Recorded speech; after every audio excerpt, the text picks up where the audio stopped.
Cast devices available. Is it? Yep. Whose computer is this? This is the office's. Oh, it is. Yep.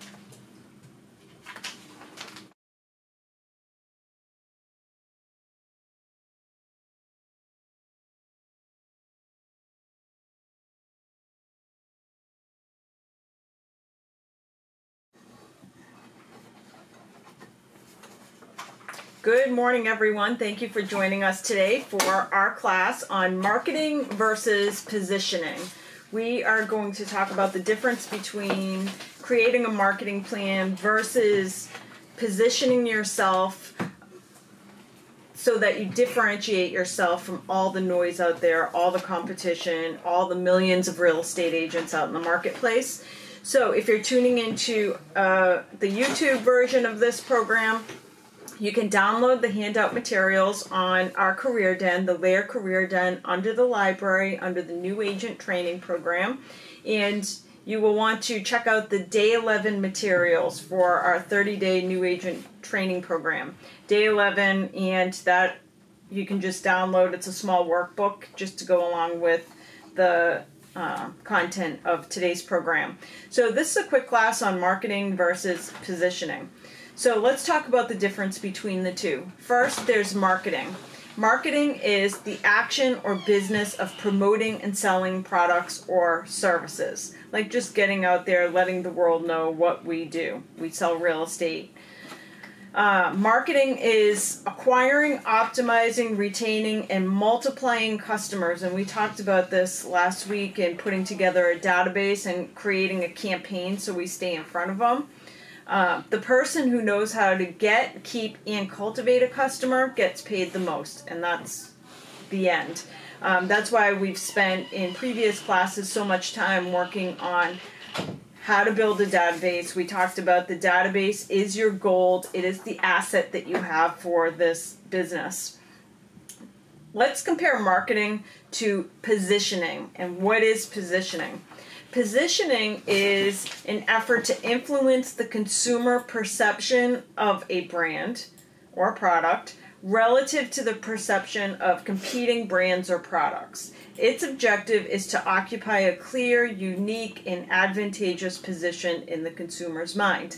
So in the program that we did recently where we talked about marketing to a database, building your database, creating your gold mine, which is your database, we talked about repeating, like constantly repeating action, sending out cards, sending out mailers, emailers, chunky mailings. And what we're going to spend some time talking about today is other ways of creating that mind share so that when your past clients, when your sphere of influence think about real estate agents, you are the first person that comes to their mind. So when it comes to positioning, it's not necessarily about repetition, it's about differentiation, like what makes you different than everybody else. So positioning is truly about being heard, differentiating yourself from the competition, and then identifying market segments. Remember this, if you are talking to everyone, nobody will end up hearing you. So a couple of different things to think about here is we spoke about this some last week when it came to creating your listing and buyer presentations, knowing your value proposition and knowing your value proposition in comparison to what your competition offers. What makes you different? One of the reasons I'm such a nut about real estate agents having a listing presentation and a buyer presentation is so that you remember to outline your value proposition, and you'll note in both those presentations there's areas where you differentiate yourself from the competition. So for example, at our company, all of the calls on your listing will go to the listing agent. That is not necessarily the case at every real estate company. Some real estate companies are a real estate agent that answers the phones when a call comes in, and whoever answers the phone would take the lead. So that's a differentiator. In my opinion, it's something that you should be talking about at a listing presentation, that every call on that listing is going to go to you. So what are the other areas of differentiation? One point I want to make is that number one, you should always be out looking at what your competition does. So when you're out in the marketplace and you see an ad for another real estate agent, when you're on Facebook and you are seeing other real estate agents, I want you to note, like, what are they doing well? And then making for yourself just like a little file of information and saying, oh, that's a really good idea. I'm going to take that and do something with it. And also noting what makes you different, so that when you see, for example, a Coldwell Banker or a Keller Williams agent who's doing something different than you just make a note of it and say, okay, next time I'm doing a listing presentation, here's an item, here's an area where I can differentiate myself. The more you can differentiate yourself from the millions of other real estate agents, the easier it is for people to remember you. In general, in my opinion, most consumers think all real estate agents are the same and they can all do the same things. So how do you start differentiating yourself so people realize that you're different than a million other real estate agents? And then two, I want to also talk about on our LAER Career Den. If you go into the library on the Career Den, there is a section on there for competitor materials. So we encourage real estate agents that if you come across something of a competitor's, a marketing piece, for example, or something that they hand out to their clients, scan it in and send it to us. We will put it into the competitor section of our Career Den, because that's a place where agents can go. If you know you're going to be up against a particular competitor, you can go in and just see what is they're selling at the listing table or the buyer table. In our business, you have to know your value proposition like the back of your hand, and I would also argue that you have to equally know each competitor's value proposition like the back of your hand, because otherwise how can you effectively sell against someone if you don't know their value proposition? Number two, another way to position yourself is to identify a market segment. So instead of going after every buyer or every seller, really looking at who are the people that I could build a business around, how can I differentiate myself. So for example, I had seen an ad for a real estate agent on Facebook, and it was an agent that differentiates herself because she specializes in people who are going through a divorce. So that's interesting market niche, because she's not out there saying, hey, everybody in the world, I can help you buy or sell your house. She's saying, hey, if you're going through a difficult transition such as a divorce, that is what I specialize in. I can help mediate between the parties, get you the most for your house, get both parties moved into new homes, etc. So if you think about it, when it comes to positioning, a consumer who sees that ad, if they're going through a divorce at the moment, that ad is going to stick with them. Very different than just a generic real estate agent ad where somebody, even though somebody's going through a divorce and they happen to be selling a real piece of real estate, they might see an ad for a real estate agent and not even think twice about it. But because an ad to somebody going through a divorce speaks to an emotional place that they are in right now, it's just more likely to take up some mind share in that consumer's mind. So remember, if you're talking to everyone, it's really difficult to be heard by consumers. So let's talk about good companies versus great companies, or good business owners, because you guys are each business owners of your own real estate sales business. Good versus great. Good companies have marketing strategies. Great companies have a positioning strategy first and then a marketing strategy. So the great companies, before they go out and create a marketing strategy of how many times am I going to touch each person who is a potential candidate that I can work with, first they say, how can I position myself so that when I reach out and touch people, they remember me. just something interesting to think about. The Clutter Factor, 1993, average consumer received 2,000 to 3,000 marketing messages today. Today, the average consumer receives more than 30,000 messages per day. That means there's 10 times the competition at 3 times the cost, and we're getting half the result that we would have in 1993.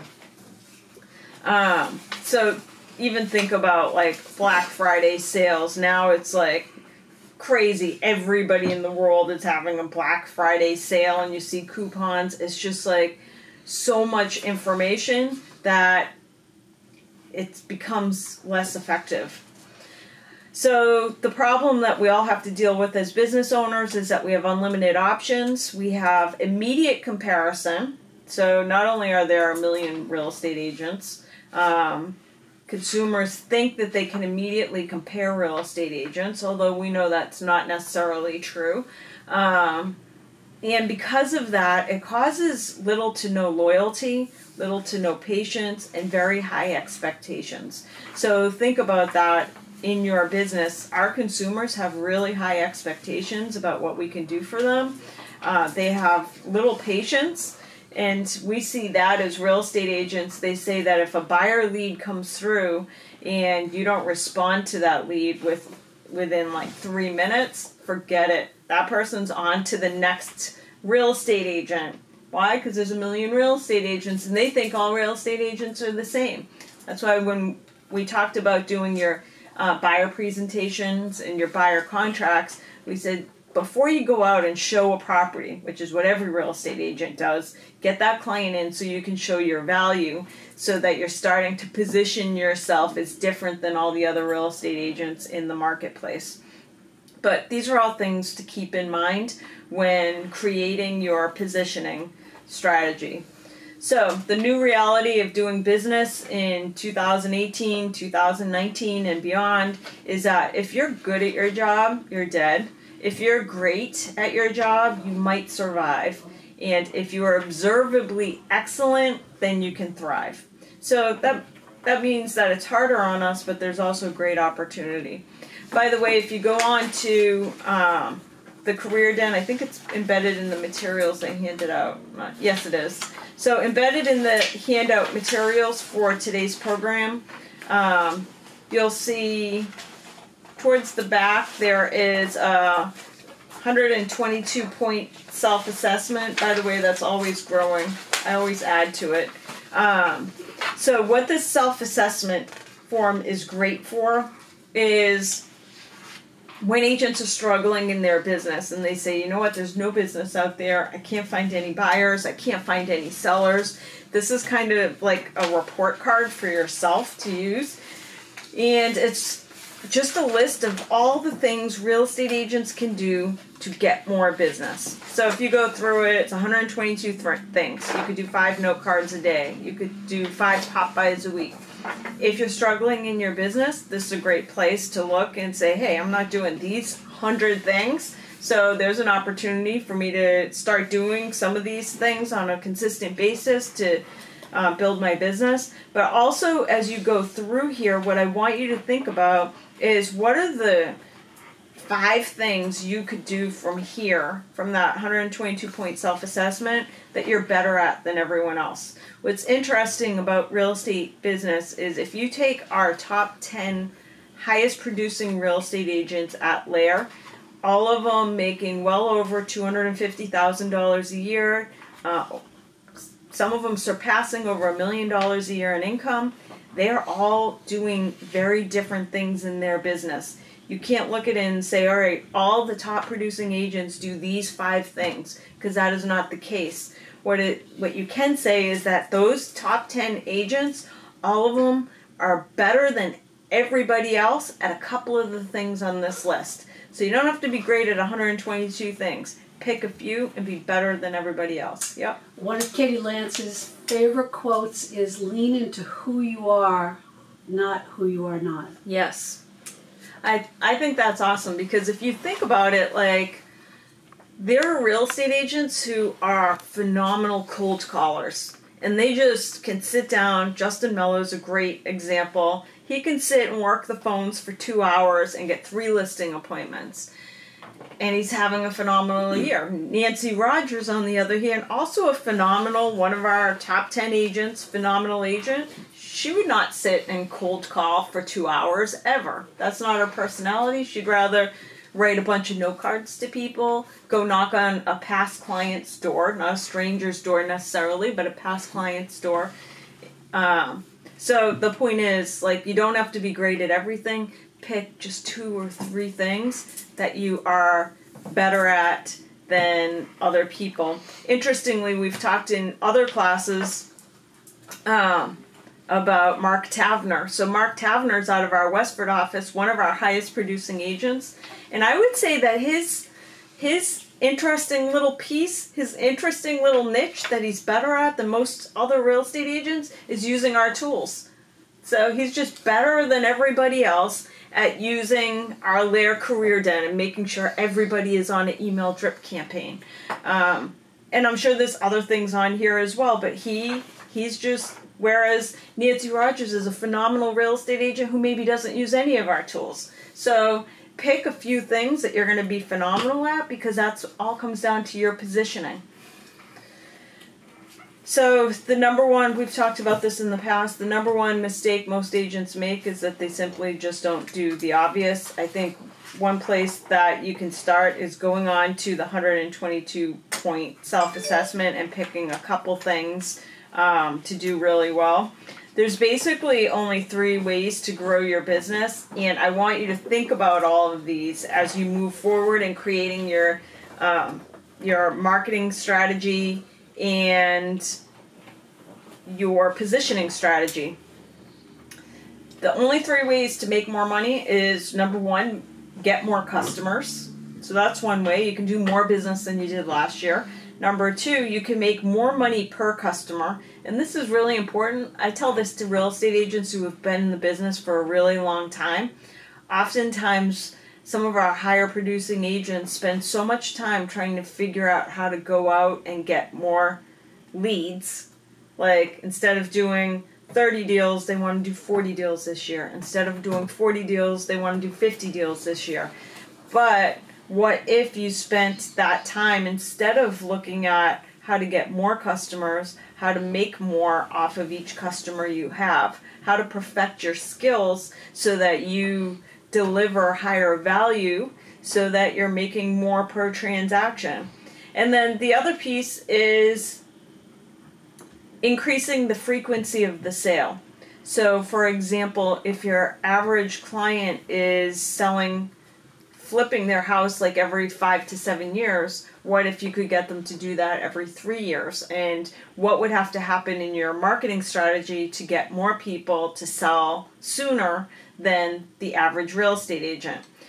Quick look at numbers. If your average commission is $6,500 and you do 10 deals a year, basically you're grossing $65,000.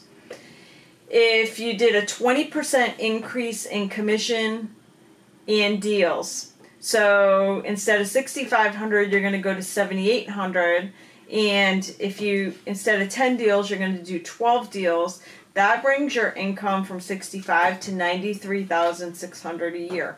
So the whole point of it is, instead of just looking at how to get more deals, that's important. You want to do 20% more deals probably than you did last year. Instead of just looking at that, also realize where you can get massive increase by making 20% more on each transaction that you do.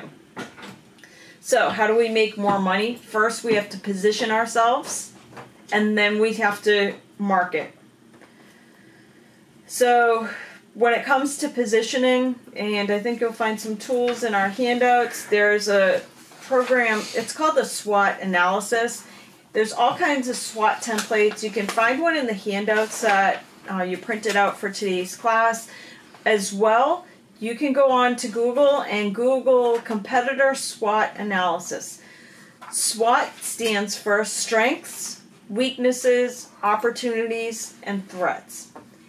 This is an awesome exercise for every business owner, every salesperson, because basically it forces you to look at what are your strengths, like what makes you better than many real estate professionals, what are your weaknesses, what opportunities do you see out in the marketplace, and what are the threats that you see out in the marketplace. And then you compare that to your competitors out there. What are their strengths and weaknesses? And what opportunities do you see when it comes to your competitors? And what threats do you see when it comes to your competitors? So by filling out these analysis, you will begin to see areas where you can differentiate yourself when you are sitting in front of a prospect, either a buyer or a seller. You will also begin to ask yourself, is your proposed advantage really an advantage that the target client perceives or cares about? So even though you might, I'm going to give you an example. Many real estate agents tout these awards they get at the end of the year. So I am a Ruby Club agent, meaning I have attained a certain level of success in my business, and real estate agents will put it in their signature lines, they put it in all their marketing, they do press releases. However, I think sometimes we forget to sit back and say, well, why would a client even care? What does it mean to them? So when you do the SWOT analysis, when you list an advantage, what makes you better than your competitor, I want you to think about this, like, so what? So what? I got the Ruby Club. Why would a potential client care about it? The reason is that if you can hone down on the reason why somebody cares about it, that's where you can start positioning yourself so that your marketing is much more effective. Also, by doing the competitor SWOT analysis, you can start to look at what perceived need is going unfulfilled or unexpressed. So I talked a few minutes ago about a real estate agent who is marketing to divorcees. Kind of smart. Like, there's no other real estate agent in our marketplace that I know of that is even going after divorced people. So what are the other potential areas? People that need real estate services that are going untapped. And once you answer those questions, how can you improve your market positioning in each of those areas? So, and all of that's going to eventually transfer over to the marketing campaigns. And we've already spent time talking about building a database in that program and how to sort the database and how to market to the database. But if you can get this little piece down, the SWOT analysis, this positioning, it's going to make all of your marketing that much more valuable. And don't forget to comparison shop. Develop your own little swipe file. So I mentioned on the LAER Career Den, we have an area for all kinds of competitor information. Develop your own. You know in your individual market who your competitor is, what makes you different. When you see that competitor marketing or doing a Facebook ad, or you get a sample of their listing presentation from a seller that you go to do a presentation for, develop a little file for yourself of all the competitor information, because you want to be an importer of success ideas, that you're constantly looking for ways to become even better. And I also want you to think about what your unique selling proposition is. Now, when it comes to positioning, and I should have probably just opened with this to begin with, but when we do our presentation on the 7 Secrets to Hiring a Lion, so that is our buyer and seller presentation. It goes with our book, 7 Secrets to Hiring a Lion. It's a consumer's guide to selecting excellent real estate agent.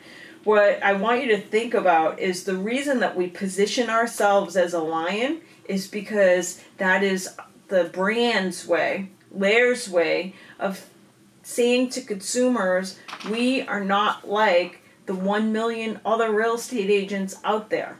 So at the start of that book and at the start of that presentation for your clients, it is all about what is a lion in real estate. So that is all a positioning statement. Each of you should have a positioning statement. So think about, what do you sell? How are you unique? Why do clients buy from you and not your competitor? What does the customer want most that he or she is not getting from other people? Find a perceived need of your client and then fill that need. So your positioning statement. What are you already providing but you're not telegraphing to the world? Specialize. Do not be afraid to deselect markets. So that agent that I talked about who's running an ad for potential buyers and sellers who've gone through divorce, is she deselecting a massive segment of the market? Yes, but is she really being heard by the people that are going through a divorce? 100%, yes. So specialize, pick a segment of the market, do not be afraid to deselect markets, and don't be afraid to deselect people. Think about some of these cool positioning statements. So Domino's Pizza, their positioning statement is that if we don't get you your pizza in 30 minutes, it's free. FedEx, when it absolutely needs to get there overnight. Maxwell House, it's good to the last drop. Subway, eat fresh. Planet Fitness, no lunks. These companies all thought about what it takes, or what it is that the consumer wants, and what they're not getting from someone else. And this is interesting because you take a place like Domino's, a pizza company, and you would think a restaurant is going to talk about how all their fresh ingredients and all this other stuff, and they don't even focus on that at all. They say, no, what our people want is their food fast. So they said, instead of us positioning, saying about all our ingredients and stuff, what we're going to say is, we'll get you your food within 30 minutes or your pizza's free. So think about what everybody else is saying when it comes to real estate and what they deliver and what you can deliver that's different and will stick with people. You can gain mind share by speaking to people's emotions. Most people are emotional. They are not rational when buying. Most people will make a decision emotionally, and then they will rationalize that decision. But it's their emotions that make the decision, especially when buying a house, I would say, in most instances. And then they can rationalize all the reasons why that was the perfect house, but it's their emotions that are helping them select their house, their real estate agent. So the best way to get a message to stick is to offer empathy, like you can speak to that person as if you're standing in their shoes, offering people hope. So empathy plus hope equals mind share. So if you can basically say to people through your positioning, I understand how you feel, I can fix it, buy from me. So think about this woman who's marketing to divorced people. I understand how you feel, I can fix it, I specialize in that, in fact, buy from me. That sticks with people. People buy with their hearts, not their minds. If you can get in each piece of your marketing, if you can somehow convey the message that you understand how the person reading your message feels, that you can fix their problems and ask them to buy from you, you will win. The competition in today's marketplace is not for the customer's money. The real competition is that you're competing for their emotions, because if you can get them to emotionally stick with you, then they will buy from you. How do you get people to connect with you emotionally? Well, nobody cares what you do. They do care about why you do it. People connect with why. And this is really important when it comes to developing your listing presentations and buyer presentations. In our listing and buyer presentations, we start the presentation with our story about where we came from, because stories stick with people. Stories evoke emotion.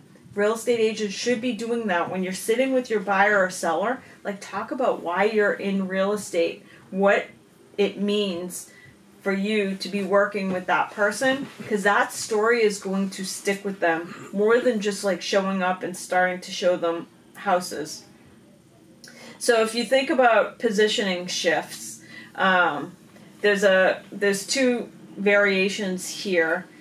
One was, you'll know the competition between Microsoft and Apple. Microsoft's positioning statement from the beginning was we make computers. Our computers have quad Intel Core i7, Kepler, NVIDIA graphics, ATI, Radeon HD 5770 with 1 gig of GDDR5 memory. So basically they said what they do. Think about this, because real estate agents do this all the time. They say, I work with me because I am a Diamond Club producer. Does that really stick with people? I would say no. Versus Apple. Apple's positioning statement was, we believe in challenging the status quo and thinking different. We believe beautifully designed tools that unleash your creative potential to help you change the world. Do you want to buy from us? So 2 different companies that did 2 very similar things, but one had a positioning statement that stuck with people. So if you can speak to people's hearts, like if you can speak to them about what it is you love, what it is you hate, and if you can paint a picture of a better world for your client, or if you can declare a fight, if you can pick a common enemy, both ways will speak to their heart, and they will end up working with you.